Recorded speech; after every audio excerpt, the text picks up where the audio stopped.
Mga kasong naitala na may kaugnayan sa halalan nananatiling mababa ayon po yan sa Cybercrime Investigation and Coordination Center o CICC. Gayunman, tiniyak pa rin po ng DICT na ang patuloy nilang pagtutok sa cybersecurity kontra fake news sa bansa. Ang detalye sa ulat ni Vel Custodio. Mababa ang naitalang insidente ng election-related cybercrime sa mismong araw ng halalan. Batay sa Cybercrime Investigation and Coordination Center o CICC Incident Monitoring System, bagamat pataas ang incident trend mula May 5 hanggang May 11, kung saan pinakamaraming naitalang cybercrime incidents noong May 11 o isang araw bago ang eleksyon sa mahigit 250 incidents, hindi naman tataas sa 200 ang naitalang cybercrime incident na may kinalaman sa eleksyon kahapon. Maganda naman yung kinalabasan natin ng pagbantay natin. Naging effective yung campaign natin against disinformation.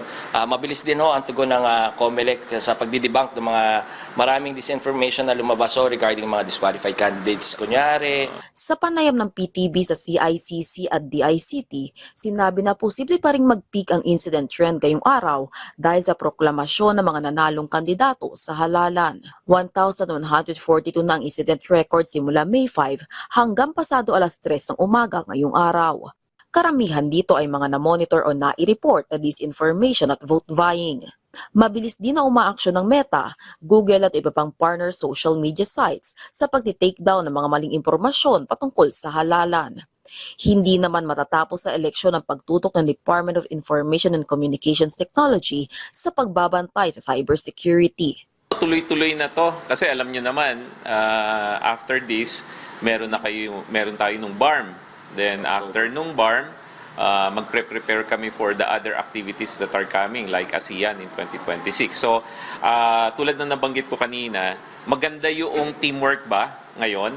At saka dalawa yan, private and public yung mga platforms nakiki-cooperate with the authorities. So malamang itutuloy-tuloy na natin to hanggang kaya, hanggang may fake news dyan, nandito kami para i-take down sila. Katuwang ng CICC at DICT ang PNP Anti-Cybercrime Group sa pagbabantay at paghuli ng mga nagpapakalat ng maling impormasyon online o anumang uri ng cybercrimes. Kaugnay nito, tukoy na at nag-uusapan na ng mga naturang ahensya ang proseso ng paghuli sa nag-post ng online bomb threat sa opisina ng Commission on Elections. Vel Custodio para sa Pambansang TV sa Bagong Pilipinas.